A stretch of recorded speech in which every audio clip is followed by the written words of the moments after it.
everyone, welcome back for another video about solar energy and home storage batteries. Today I'm going to review the GivEnergy AC coupled 5.2 kilowatt hour battery system. Today, absolutely perfect to demonstrate why you want a battery. Look at this, the mist is thick, it's early in the morning, there's not enough sunlight to power the house through the solar panels, so we're running not from the grid, we're running on the battery, but on the solar energy that we saved up the previous day, stored in the battery, and we're now using it to power the house when there's no sunshine. As soon as the mist clears, the solar panels will take over and they'll recharge the battery again. That's basically how the battery system works for the house. So we're using less grid energy, saving money, and being extremely good for the environment at the same time. So for the review, it's probably best to start right at the beginning, and let's talk about the installation process. So here we've got the inverter and we've got the battery. I didn't see from the installation process that it was any more difficult to install than the previous battery. In fact, I think GivEnergy made it quite simple. The instructions were very clear. The only complication really that I saw was the gaps that are required at the side and between the two units and above and below for fitting these items onto the wall. The GivEnergy instructions do require gaps and spaces between them, and that means the entire height of the installation and the area that's required to install it is a little bit more than some other installations. So if you're a little bit tight on space, this might not be as easy to install following the instructions and the requirements of GivEnergy. The only other complication that I saw the engineer go through was the connections here underneath. Once the box is fitted on the wall, it's quite difficult to actually get under there and look and see where the connections go. So it's not as easy. So whether that's a process change that you need to actually connect the wiring before you put the box onto the wall, I'm not quite sure. Another thing to mention on looking at my system here is the wiring. The wiring is not as neat as it could be, but you have to remember this system isn't staying. This system is only on test, it's going to be coming back out again.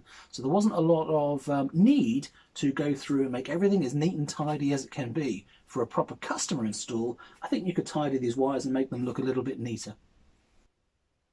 Looking at the physical device, we've got some status lights here, so a status just showing that the battery is on, and then each of these lights here is 25%. So it's 25% or less, it's 50% or less, it's 75% or less. So the battery at the moment is somewhere between 50% and 75% full. When it gets to 75% full or higher, then the fourth one will be illuminated. Then here, it's sort of showing a flow, but these LEDs are quite constant, so it doesn't really show very much. So I think this is more ornamental than actually functional. Once the inverter and battery were fully connected, the next thing to do was actually connect it to the online connection, so connect it to the portal. So GivEnergy themselves can see the solution, and also the data from the battery and the inverter can be sent out to the online monitoring portal. So that's this dongle here.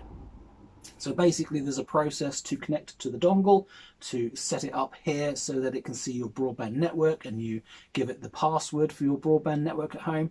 And once it's got that, then GivEnergy can actually see the system. And this is where I was quite impressed. That was quite simple to do and quite easy. And as soon as GivEnergy could see the device, which was a quick phone call to them to let them know that we're at the stage where they need to commission the system, they were there to provide the support required to actually check the battery. So not only does your installer check that the system looks right and is connected properly, GivEnergy then goes through a test process online of checking that they can see this box, they can see the battery, and they can see them communicating, and they can see the correct value. So they're even checking that your CT clips are the right way around and that the data you're seeing from the battery is good. So they do all of that checking. Then they put it through a test process where it dumps all the energy out of the battery, and then it refills the energy back into the battery. So it's a calibration process, and what it's calibrating is the state of charge, so that it knows the difference between the percentage, whether it's 80% full, 60% full, etc., and comparing that to the voltage of the batteries. So by dumping the energy out and putting it back in, it's a good calibration process. And that process I thought was very professional and very, very good, and a huge difference to what I saw from the Pure Drive battery that we put in, which was basically install it and then you're lucky to hear from Pure Drive at all. They didn't really test anything, they didn't check anything. So yeah, Very impressed with GivEnergy support. They were definitely available at the end of the phone call for the installer, and they did a very professional job in making sure that it was commissioned and was working correctly. The only other thing to mention, the difference between what I've noticed from the pure drive battery that I had before and this solution, is that these are more in the open air. In the pure drive solution, that had an extra cabinet around these two components, and that actually made the inverter and the battery warmer and kept more temperature into the battery. The fact that this is outside of an extra cabinet and not connected in the same cabinet as the inverter, the heat from this is basically going into the garage and being wasted. We're having a separate enclosure around the two. In this sort of weather, in autumn, winter time, that would actually benefit this device by giving it more heat and keeping the battery at a better temperature. In here in the garage, the temperature's getting down to 9, 10, 11 degrees C in autumn, and at that temperature, it's not actually charging and discharging at the full capability of the battery. The perfect temperature for this is in the mid-20s. So where you site this system will have an effect on its performance as well. So the last thing I can mention about the device while we're actually in here with it is the look of the device and the feel of it. And it feels solid. Everything feels good quality and solid. I'm quite surprised at how good it is, given that price-wise, it looks like a very cheap solution compared to some other solutions, but actually it's a little bit more advanced, and actually the quality seems really, really good. So from the aesthetics and from the look and feel of the device, it's looking like quite a good piece of kit, quite good value. So looking at the specification on the box for the battery, it's showing that it is a 5.2 kilowatt hour capacity battery, but the nominal capacity, you'll note there, is only at 25 degrees C. So if the battery is kept colder than that, you won't get the same sort of capacity out of the battery. The usable capacity, it states as 4.178 kilowatt hours, and that's at 80% depth of discharge. But this battery will actually go down to 90% depth of discharge if you ask GivEnergy to set it up that way, and that affects the warranty, how long the battery will last for. But 90% depth of discharge can be a little bit misleading because they don't quite give you all of that. They keep 4 or 5% in reserve, and I'll cover that specifically in a little bit later. The spec for the inverter side of the solution, well, it's an AC coupled 3K, 3000 watts, 3 kilowatts. That's the nominal AC output that you should expect from the device. But that is in ideal conditions. That is only when the inverter and the battery, etc., are at the right temperatures. What I've found is that mostly you get about 2.8 kilowatts out of it. And the same for charging as discharging. It's about 2.8 kilowatts that you can get. But that's better than I had with the pure drive battery, which was only 2.3 kilowatts. I sometimes get a little bit confused looking at these specifications because you look at it and think max output current 15 amps times 240 volts. It should be capable of 3.6 kilowatts, but of course it's not. That's only in the perfect conditions, and that's only the absolute max peak, and you'll probably never ever see that. What I have seen though is that in single digits temperature wise of 8-9 degrees, I have seen that the device was limiting its charging rates and discharge rates to only 2.2, 2.3 kilowatts. So even the 2.8 that I've seen most of the time, that was in the more, so we say, summery weather. In the more winter weather that we've had of late, I've definitely seen it restricted further.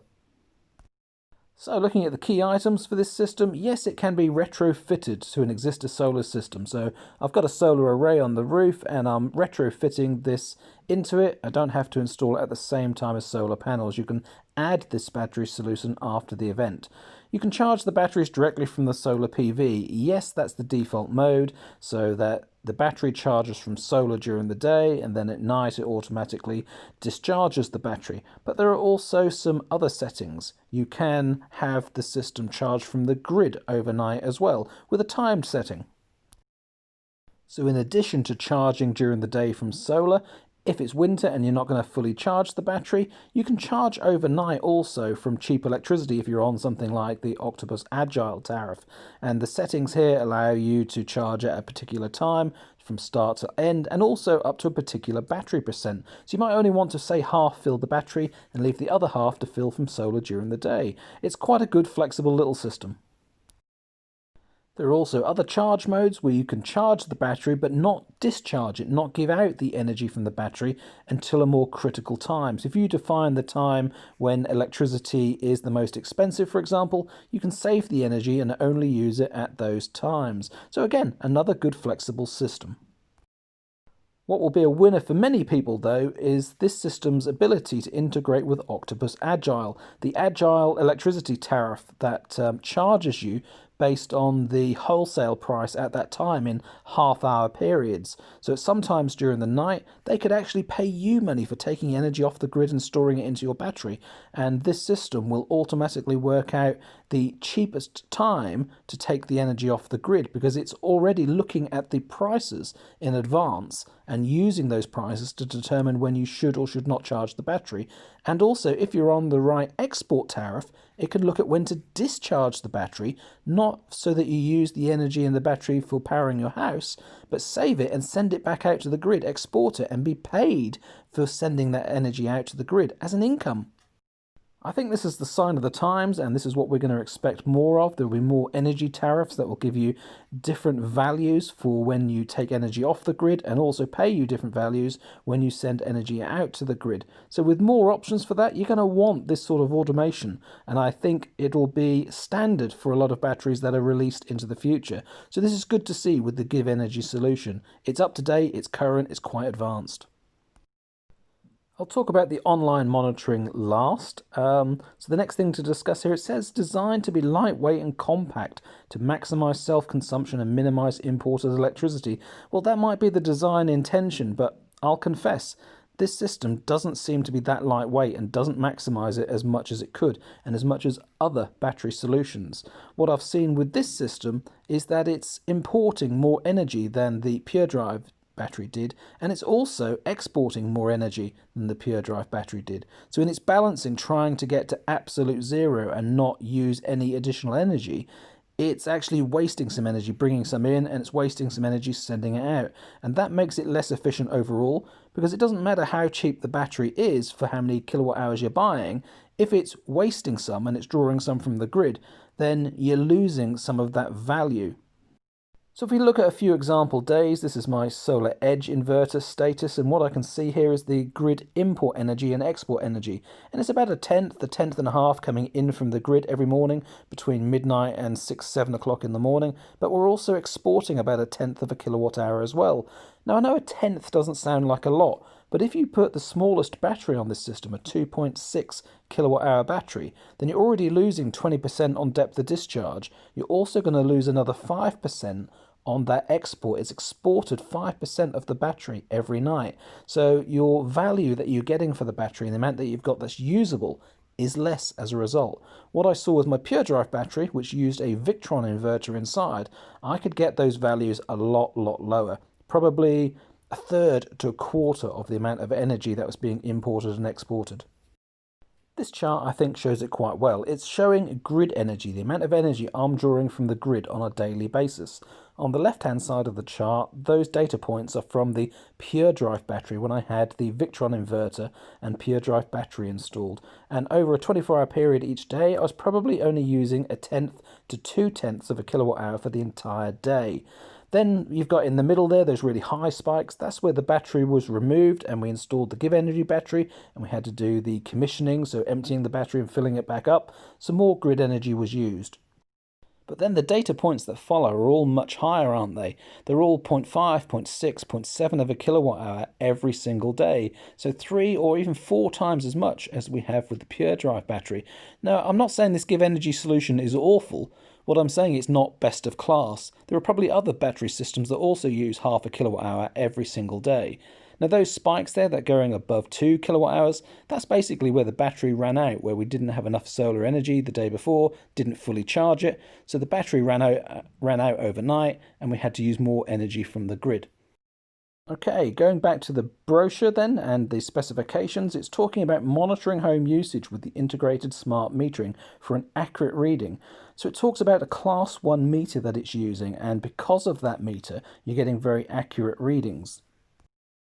So in reality, what that's talking about is this little device that comes as part of the solution. It's a metering device, an EM115 device, and it passes this signal about how much current you're using digitally between the meter and the inverter. So because of that, it's more accurate. But the problem is, from what I've seen, this Class 1 meter still has a CT clip that connects to the grid. So you're still using the same type of CT to collect your data about how much energy you're using. The only difference, and why they say this is Class 1, is because they limit the distance between this EM115 meter and the CT clip. So if you're already quite close anyway, it's going to be the same level of accuracy, I presume.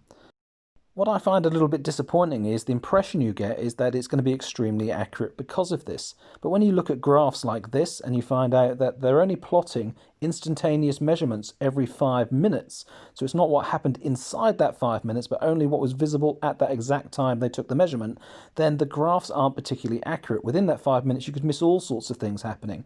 And then other graphs like this one here, the report that can come out daily, weekly, and monthly, they're all rounded up and down, in fact down in most cases, so they don't appear to be very accurate, and they're only to 1 decimal place. So the accuracy doesn't seem to be as good as they're implying.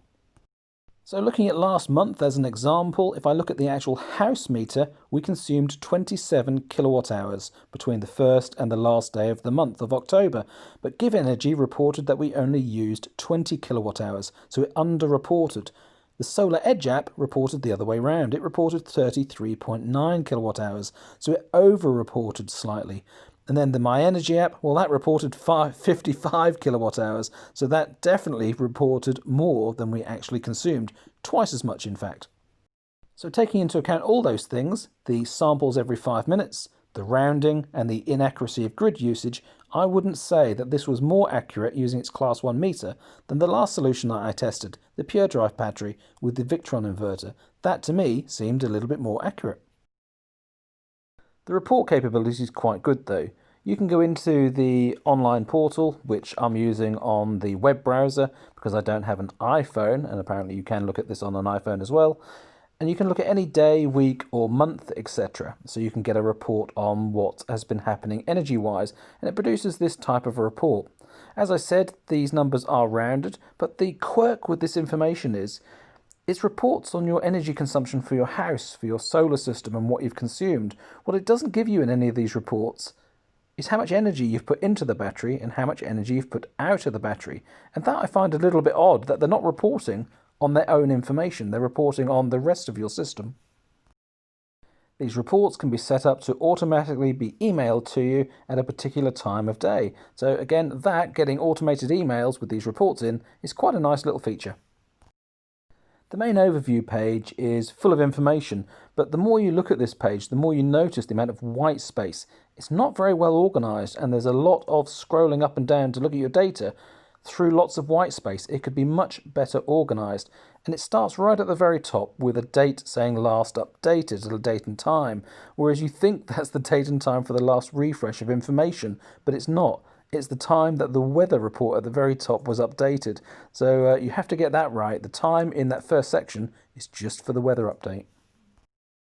Looking at the black values, that's for the battery. On the right hand side you can see energy in and energy out values, but those are only visible on this screen. So you have to actually be looking at it at the end of the day to see what the entire day's values are. They're not reportable. The values at the bottom of this black section, that's showing battery throughput. They're very interested in showing you throughput values because that's what they base the warranty on. So not how many cycles of the battery, but how much throughput you've put through. And that's the amount of energy gone in and the amount of energy gone out. The graphs at the bottom of the screen are pretty good. I am quite impressed with these, the actual graph drawing capability. So you've got two sections here, one that's showing you your charging, your discharging, the demanded power, the solar generation, and your import and export, and that's at the top of the screen. And then at the bottom you've got the daily values for the month, showing you the same information but just in a histogram type chart. The biggest problem with these charts are the time frames. If I wanted to look at a different time frame, say 2 days, if I wanted to look at yesterday and today across the midnight period, I can't. I can only see 1 day or the other. If I wanted to see 2 weeks, I can't. If I wanted to see 2 months, I can't. It's just the preset values that are there, and they're not flexible enough. The best feature of these graphs are the different colours, the metrics that are there, the 5 different variables being shown. If you click on each of the colour icons for the different metric, you can change how the graph looks and take those metrics away. So here I've just left charging and discharging, the black value, and taken all the other colour variables away, and then it automatically adjusts the scale of the graph as well. So that's a really neat little feature helping you see exactly what you want to see. But being just an ordinary web page, if you want to zoom in on the graph like this, then it's not always very good. You're just zooming in on an image, and then when you click on it to see the actual values, sometimes that display box which shows you the values isn't displayed correctly on the screen. So I didn't think that was a very good feature at all, the zoom capability. You can get access to the actual data in the background, and there's a screen where you can see the meter data and the system data, but on both screens the data is, well, it's not readable on the screens. So showing it all in this matrix sort of screen is pretty useless, but you can export it to an Excel spreadsheet, and that was very good. But again, the time frames, you can only do a particular day. You can't specify the time frames that you want to see. There's a secondary graphing capability, so a basic line graph that you can see, but it's of all the other metadata and system data metrics that aren't available on the colourful screen. So if you want to see in this area 2 graphs that I've got here, one is state of charge and the one at the bottom is the amount of import and export you have, then those graphs are quite handy at looking at the data, including temperature of the battery and import, export, demanded power, solar power, all the sort of variables that you might want to look at, apart from energy in and out of the battery. The battery state of charge, the percentage full of the battery, that's shown in 2 different places and it has 2 different meanings. So on the front overview screen here where it shows 80%, that's actually 80% of 90%. It's 80% of the usable capacity. But the quirk with this is it doesn't discharge down to 0 to this value, it discharges down to 4%. So you've got 4% of the 80% of 90% that isn't accessible to you unless you ask GivEnergy to reduce that 4%. Confused already? But the usable battery percentage will be showing 4%. Now remember, you can contact GivEnergy and ask them to reduce that 4%, which will allow you to discharge all the way down to 90% depth of discharge, but that will impact the warranty. The real battery percentage is shown here in this more detailed graph. So it shows the physical cell voltages and it shows the temperature of the cells, but it also shows the percent state of charge of the battery. So on the main screen when it says 4%, i.e. it has stopped discharging, on this screen it will probably be showing about 15%. So the physical battery has discharged down to 85%. There's a secondary overview page, and this one I think is a lot better. There's less white space. So it's more into a grid sort of capability. So instead of scrolling all the way down the page, you've got the key numbers for each of the key areas that you're looking at. So this is quite a good overview page, and it does show you most of what you want to look at. The state of charge of the battery, how much is going in or out of the grid, how much your solar panels are using, all the information that you're interested in. In a couple of places on the website, you've got this diagram which is supposed to show the energy flow, and it's more like a GIF image. It's got some little balls bouncing around the circles, and they're indicating the flow of energy between solar panels and the grid and the house and the battery, those sort of things. But it's pretty ineffective, and it's out of date, it's not live, so really it is a bit of a waste of space. It's almost as if they've designed the system to tick some boxes, but they haven't really thought about what the customer wants to see. That's not the priority. The priority seems to have been just to get something out that ticks a box. Hopefully, new versions will come along with improved graphics, less white space, more information, and basically just a better usable system. The 2 biggest things that it needs to change from that 5-minute interval so it's got a more granular capability of the graph, and the time frames of the graphs needs to be improved. That, in my opinion, the amount of data that it can graph, that's where it needs to be improved most. And lastly, for the web portal, the biggest problem that you've got is its usability, that it times out too soon. So every time you go back to look at some more data, it's timed out and you have to re-log in again. I guess the app might be a little bit better. And I do hear this is an area where they are going to improve the system in the next release. And also, it might have an Android version as well. So taking a look at today's graph, today's data, there's a few things that I can talk to you about. Basically, I've changed this so it only shows import and export values. But what you can see here is the graph only starts around 6 o'clock, and that's because my internet was turned off. This system doesn't collect data on the GivEnergy inverter and then re-update when the internet's available. So it's only showing live data when it's able to send over the internet. So if the internet goes down for any reason, or you turn your internet router off for any reason, you don't get any data. There'll be gaps in it. Other systems are a little like that as well. Not all systems collate the data locally and then re-update and send on. SolarEdge does and MyEnergy does, but the Solace inverter that I have, that doesn't. That does the same as this. Basically, if you're not online, you get some data missing. Another observation of this graph, if you look on the left-hand side, there's a solid block of red, import from the grid. That's basically because today the battery had been exhausted by about 6 o'clock in the morning. So there, that solid block, that's about 70-75 watts of energy. That's our base house load.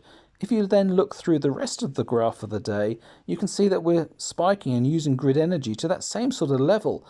It doesn't seem very clear as to when the battery was not being used and when it still was in use. So I think that sort of highlights that it's using quite a lot of grid energy.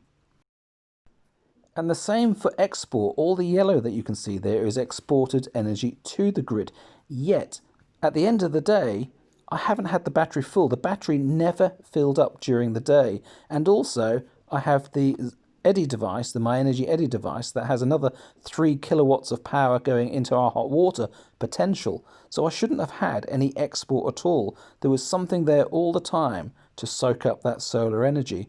But the battery system here has let some go out. And partly that's due to the responsiveness and how fast it reacts.